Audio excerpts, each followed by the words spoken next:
ആയാക്കുന്ന digital marketing രീതികൾ ഇതിൽ നിങ്ങളോടും കുടുങ്ങരുത്.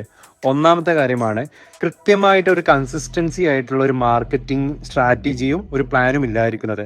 നമുക്ക് കൃത്യമായിട്ടൊരു മാർക്കറ്റിംഗ് സ്ട്രാറ്റജിയും പ്ലാനും ഇല്ലെങ്കിൽ നമ്മൾ എന്തിനോ വേണ്ടി പണം ചെലവാക്കി ആ പണം ഒന്നും അപ്രതീക്ഷിതമായി പോകും. അപ്പം ഈ രീതി നിങ്ങൾ ഉപയോഗിക്കുക. നിങ്ങളുടെ പ്രൊഡക്റ്റിനും സർവീസിനും ഒരു കൃത്യമായിട്ട് നിങ്ങൾ എന്ത് ചെയ്യുക, ഒരു സ്ട്രാറ്റജി ഉണ്ടായിരിക്കണം, ഒരു പ്ലാനും.